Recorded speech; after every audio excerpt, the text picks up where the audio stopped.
तो आज था मेरा आईबीपीएस पीओ प्री का एग्जाम एंड 4 शिफ्ट के अंदर था। Centre was again in Lucknow, क्योंकि घर के पास मतलब वही पड़ता है और अभी जस्ट एग्जाम देके वापस ही आया हूँ। अब ओवरऑल एग्जाम मेरा कैसे गया, एग्जाम का लेवल कैसे आया था, जो एक्सपेक्ट करा था उससे मतलब क्या क्या चीजें चेंजेस रही। इवन भाई धप्पा कर दिया था आईबीपीएस ने, एग्जाम का लाइक अपना पैटर्न भी थोड़ा सा चेंज हो गया था। तो मतलब क्या कैसे चीजें रही, मेरी क्या परफॉर्मेंस रही, मैंने कितने अटेम्प्ट्स करे, तो सब कुछ इस वीडियो के अंदर मैं शेयर करने वाला हूँ। ए टू जेड चीजें तुमको देखने को मिल जाएंगी। एंड नॉट ओनली मेरे अटेम्प्ट्स है, फिर प्रीलिम्स के बारे में, मेंस के बारे में भी थोड़ी बात करेंगे। तो भैया जिनका आज एग्जाम था किसी भी शिफ्ट के अंदर या फिर कल उनका एग्जाम होने वाला है, कल भी 2 शिफ्ट्स में अभी एग्जाम है, तो सबके लिए आज की वीडियो काफी ज्यादा हेल्पफुल और काफी ज्यादा इन्फॉर्मेटिव होने वाली है।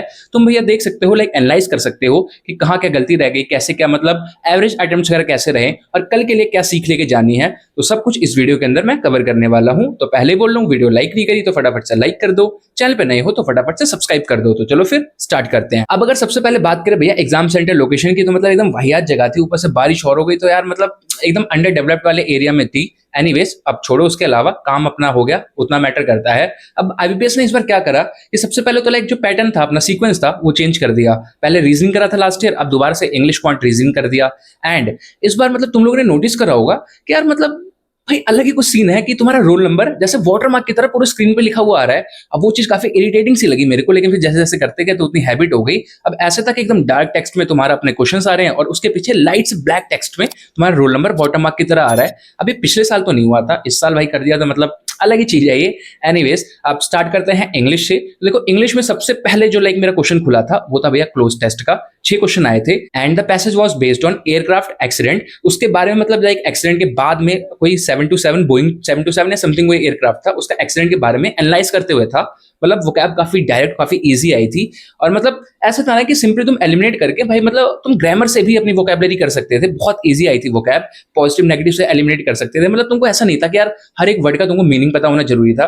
तो वो अपना वोकैब कर लिया। फिर आगे गए तो कुछ एरर डिटेक्शन के क्वेश्चंस आए। एरर डिटेक्शन देखो अब मतलब भाई पैटर्न यही पकड़ लिया है कि 4 से 5 सेंटेंस के अंदर पूछता है, उसमें से तुमसे पूछ लेगा कि भैया कौन सा करेक्ट है कौन सा इनकरेक्ट है। तो दोनों टाइप के अपने क्वेश्चंस आए थे। फिर उसके बाद में आगे भैया अपने फिलअप्स के क्वेश्चन आए थे, फिर उसके बाद में अपने वर्ड रिप्लेसमेंट के भी थे और वर्ड अरेंजमेंट के भी थे। एंड आफ्टर दैट फिर हमारी आरसी थी।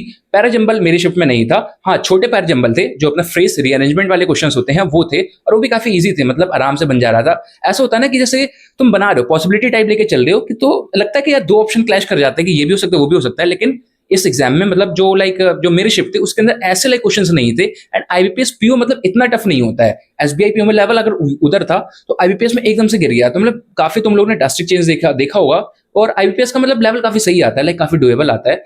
मतलब कोई सा भी सब्जेक्ट हो अच्छा कर लेते हैं, बट वही है कि लाइक जब फंसाने वाला होता है तो भैया किसी भी सब्जेक्ट में फंस जाते हो। बाकी बात रही आरसी की, तो आरसी के अंदर भैया 9 से 10 क्वेश्चंस आए थे। आरसी भी डायरेक्ट थी, मतलब लाइक चीजें मिल जा रही थी आसान, थोड़ा बहुत अपना हल्का सा घुमा रही थी, लेकिन इतना भी टफ नहीं था।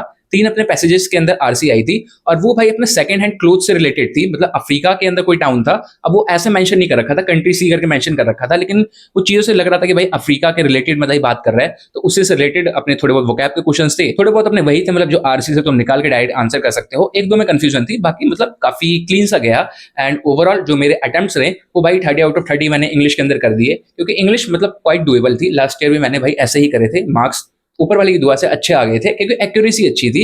इस बार भी वही करा था।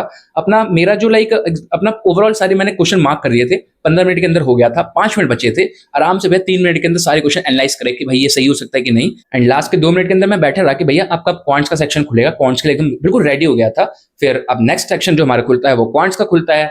क्वांट्स के अंदर सबसे पहले जो मैं भाई करता हूँ कि लाइक स्किप करके मैं ढूंढता हूँ अपने स्पीड मैथ्स। और बहुत लोग मतलब मैंने ये चीज बोली थी तो मेरे को कमेंट आ रहे थे कि भाई तुम स्किप ही करते रह जाओगे, वहां पे क्वेश्चन नहीं कर पाओगे। तो मुन्ना ये चीज डिपेंड करती है तुम्हारी स्पीड के अंदर, तुम्हारी प्रैक्टिस के ऊपर। अब मैंने स्पीड और प्रैक्टिस उस अकॉर्डिंग कर रखी है कि मॉक के अंदर मेरे को पता है भाई इंटरफेस काफी फास्ट रहता है, लेकिन एग्जाम के अंदर थोड़ा सा स्लो सा रहता है। वहां पे तुमको लाइक अपना डिले सा देखने को मिलेगा, मतलब पिंग हाई हो जाती है वहां पे।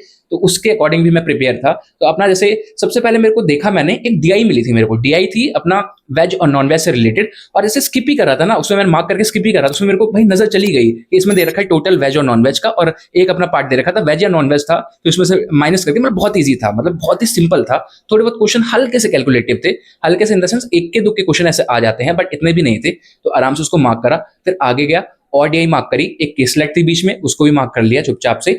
एंड उसके बाद में जो एक डीआई थी उसके बारे में मैं बताता हूँ, भाई बड़ा ही दिमाग खराब कर दिया था। फिर लास्ट में मैं आगे गया, मिसिंग नंबर सीरीज सबसे पहले मेरे को देखी, और मिसिंग नंबर सीरीज ऐसे थी ना कि मेरे को लग रहा है कि मैं स्किप कर रहा हूँ और मैं करते जा रहा हूँ, मतलब काफी इजी आई थी, सुपर इजी सी थी, और फटाफट से कैलकुलेट होके आ गया था आंसर, मतलब कुछ ऐसा टफ सा नहीं लगा, आराम से भैया मतलब मिसिंग नंबर सीरीज होगी। फिर आगे दो चार सिंप्लीफिकेशन थे वो भी कर लिए, आई गेस 7-8 क्वेश्चन है, 6-7 क्वेश्चन थे अपने पूरे स्पीड मैथ्स के। फिर वापस आया, मैंने वेज और नॉन वेज वाली वो डीआई उठाई, वो वाला कर दिया, वो भी भाई अपने काफी टाइम में हो गए थे। मेरे को जहां तक याद है कि 5 मिनट के अंदर मैंने 12 से 13 क्वेश्चन तोड़ दिए थे, तो मतलब देखा जाए तो मेरी शिफ्ट का जो कॉन्ट्स वो काफी लाइक एक डुएबल वे में आया था। इजी तो नहीं बोलूंगा क्योंकि कुछ के लिए इजी होगा, कुछ के लिए भाई थोड़ा सा हार्ड होगा, तो डुएबल बोलूंगा, काफी डुएबल था। एंड फिर उसके बाद में मैं गया था सेकंड डीआई पे। अब सेकंड डीआई के अंदर क्या सीन था कि उसके अंदर एक पहले टोटल दे रखा था कि भैया इनके पास स्कूटर है, फिर नीचे दे रखा था, मतलब फिर उसमें बीच में लाइंस थी कि इनके पास भाई टोटल टोटल इतने गाड़ियां हैं, मतलब ओवरऑल डीआई ऐसे थी कि एक सोसाइटी के अंदर स्कूटर, बाइक और कार ऐसे करके पीक्यूआर सोसाइटी थी, उनका 3 का ऐसे डेटा दे रखा था। अब सबसे पहले ये दे रखा है कि मतलब हर एक पर्सन के पास एक ही बाइक या एक गाड़ी होगी। अब मेरे को वो पढ़ के लगा कि यार ये कहीं वेन डायग्राम तो नहीं है, लेकिन बाद में दिख रहे हैं भाई अलग अलग पाई चार्ट दिख रहे हैं, तो वो कंफ्यूजन सा हो गया था।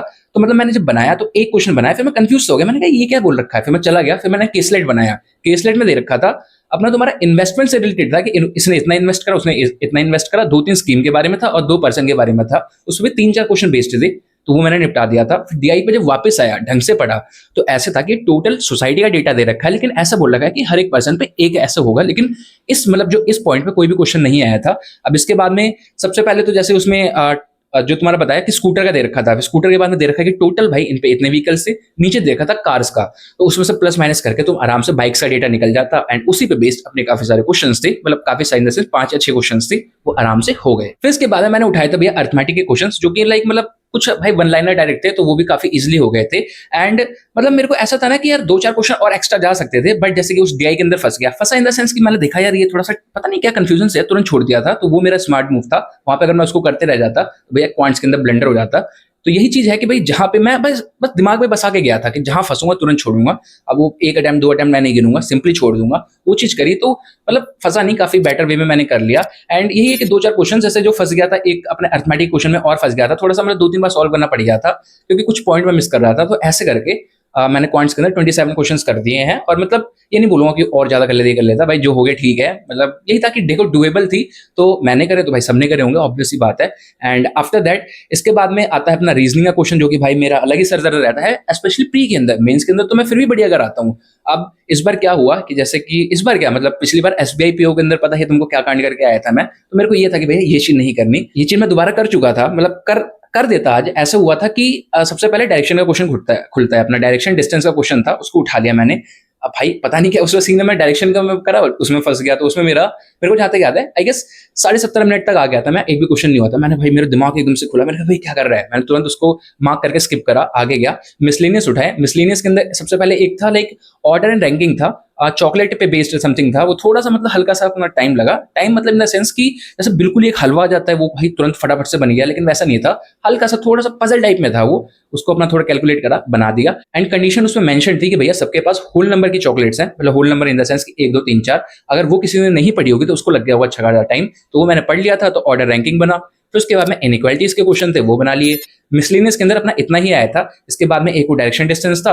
एंड आफ्टर दैट तुम्हारा मतलब इक्के दुक्के क्वेश्चन आ रखे थे और भी थे, मतलब वही अपने अरेंजमेंट वाले और पेयरिंग वगैरह वाले, तो वो तो वहां तक तो मैं नहीं पहुंच पाया था। एंड इसके बाद में फिर मैं जाता हूँ भैया पजल्स मैंने मार्क कर ली थी, जैसे कि तो सबसे पहले मैं उठाता हूँ डेजिग्नेशन बेस्ड पजल थी, उसमें मतलब ऐसे बैंक के रिलेटेड ही था या किसी सॉफ्टवेयर कंपनी के, मतलब अलग अलग डेजिग्नेशन थी, उनमें 2 पॉसिबिलिटी बनी थी, दोनों पॉसिबिलिटी में साथ लेके चला और मतलब एलिमिनेट होते होते फर्स्ट पॉसिबिलिटी में बन गया, फालतू में फंसा नहीं, टाइम नहीं लगा। मतलब पजल्स में टू बी वेरी ऑनेस्ट बस डायरेक्शन वाले थोड़ा काम खराब कर दिया रीजनिंग के सेक्शन में, वरना पजल्स के अंदर मैं मतलब नहीं फंसा था, आराम से बन गई थी पजल्स। सबसे पहले डेजिग्नेशन वाली उठाई, वो आराम से भाई इजीली मेरी पजल बन गई। फिर उसके बाद में एक एज बेस्ड पजल थी, वो एज बेस्ड वाली पजल भी मैंने उठाई, वो भी भाई आराम से मतलब कैलकुलेट होकर सिंगल अटेम्प्ट नहीं बन गई थी वो, मतलब ऐसा था कि उसमें जैसे जैसे तुम कंडीशन अपने डालते जाओगे तो वो अलग अलग एलिमिनेट होती जाएंगी, और एक ही मतलब पॉसिबिलिटी में वो भाई आराम से बन गई थी, वो फिर मार्क कर दी। फिर उसके बाद में मेरे पे 3 पजल और बची थी, एक तो थी 14% वाली, मतलब पैरेलल रोज की थी, तो मैंने कहा भाई ये मैं नहीं उठाऊंगा क्योंकि ये थोड़ी सी देखने में भी लग रही थी, उसका पैराग्राफ सा था बड़ा सा।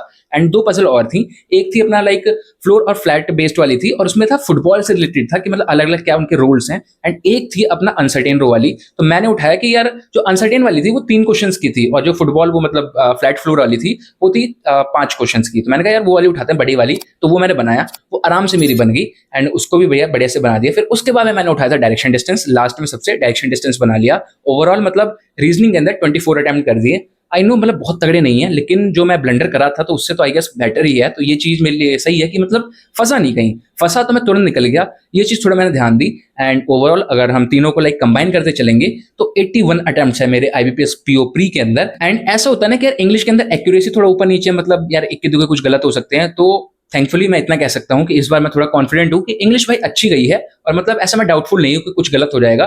चलो एक दो क्वेश्चन मान भी लेते हैं, बट ऐसा मेजर कुछ नहीं है कि मतलब क्वेश्चन गलत हो जाएंगे, मार्क्स नीचे आ जाएंगे। मतलब जितने अटेम्प्ट कर रहे हैं उसके अप्रॉक्स मार्क्स रहने वाले हैं। थैंक गॉड, अच्छा कर दिया है। एनीवेज अब प्री तो यार ऑब्वियसली बात है, मतलब 50 क्या है 55 के आसपास भी जिसके हैं मतलब बढ़िया से कर रखे हैं उनका आराम से हो जाने वाला है। तो अब चुपचाप मेंस पढ़ना है। एंड अब भाई प्री तो कर ही लिया, मेंस के बिना तो जैसे कि पता है एग्जाम नहीं निकलेगा। तो मेंस की वीडियो में मोस्ट प्रोबेबली कल मैं ड्रॉप कर दूंगा, तुम्हारा अपना 2 शिफ्ट जो और बची हैं वो हो जाएंगी, उसके बाद में मेंस की वीडियो आ जाएगी। एंड एज यू नो कि भाई मैं अपने प्री से लेके मेंस के सोर्सेज के लिए हमेशा से गाइडली को यूज करते आया हूँ, मेनली गाइडली के बंडल पीडीएफ्स। एंड उसके अंदर तुमको ना तुम्हारी नीड के अकॉर्डिंग पीडीएफ देखने को मिल जाते हैं। जैसे कि अभी मेरा आईबीपीएस पीओ अब प्री मैंने दिया है, अब मैं मेंस दूंगा तो मेंस के मैं उठाऊंगा मस्त भैया अपने पीडीएफ, रीजनिंग के अपने पजल के हो गए और अपने क्वांट्स के डीआई के हो गए, या फिर मन करेगा इंग्लिश के किसी टॉपिक के मेरे को प्रैक्टिस करनी है वो उठा के बढ़िया से भैया प्रैक्टिस करूंगा और अच्छे से अपने को इस बार भाई तगड़े लेवल पे मेंस के लिए प्रिपेयर करूंगा। ये चीज काफी बेटर है। बाकी अगर तुम लोग भी चाहते हो अपनी प्रैक्टिस को और ज्यादा बूस्टअप करना और अपनी प्रिपरेशन को एकदम और तगड़े लेवल पे लेके जाना, तो गाइडली के बंडल पीडीएफ्स को तुम अपनी प्रिपरेशन में ऐड कर सकते हो। ऑलरेडी काफी लोग मेरे कहने पे यूज कर रहे हैं, उनको भी अच्छा खासा रिजल्ट देखने को मिल रहा है। एंड बाकी मैंने गाइडली से बात करी है, तो अगर तुम डिस्काउंट कोड अंको12 यूज करोगे तो तुमको मैक्सिमम सेविंग्स देखने को मिल जाएंगी। ऐसा इससे मेरा फायदा नहीं है, लेकिन तुम लोगों का काफी फायदा देखने को मिल जाएगा। तो तुम्हारी खुशी में मेरी खुशी है, तो जाके इसको एक बार जरूर चेकआउट कर लेना। बाकी चलो फिर इस वीडियो को यहीं तक रखते हैं। So that's it for this video and I hope so कि तुम लोगों को आज की वीडियो अच्छी और हेल्पफुल लगी हो, और जरा सी भी अच्छी लगी हो तो प्लीज यार वीडियो को लाइक जरूर कर देना। चैनल पे नए हो तो फटाफट चैनल को सब्सक्राइब कर दो, क्योंकि चैनल पे रेगुलर ऐसे tips regarding videos, strategy regarding videos और ऐसे यूजफुल वीडियोस आती रहती हैं, जिनको देख के कहीं ना कहीं तुम मोटिवेट होते हो, तुम्हारी और ज्यादा इच्छा करती है पढ़ने की। तो मस्त भाई फटाफट से सब्सक्राइब करो, मिलके पढ़ेंगे और एग्जाम निकालेंगे। बाकी साथ ही साथ चाहो तो टेलीग्राम चैनल भी ज्वाइन कर सकते हो, लिंक मैंने डिस्क्रिप्शन में प्रोवाइड कर दी है, या फिर सिंपली अंकुर है 01 टाइप, या फिर सिंपली अंकुर है 01 टाइप करोगे तब भी तुमको टेलीग्राम देखने को मिल जाएगा, उसको भी जाके ज्वाइन कर लेना। बाकी चलो अब मिलते हैं नेक्स्ट वीडियो के अंदर, टिल देन बाय बाय।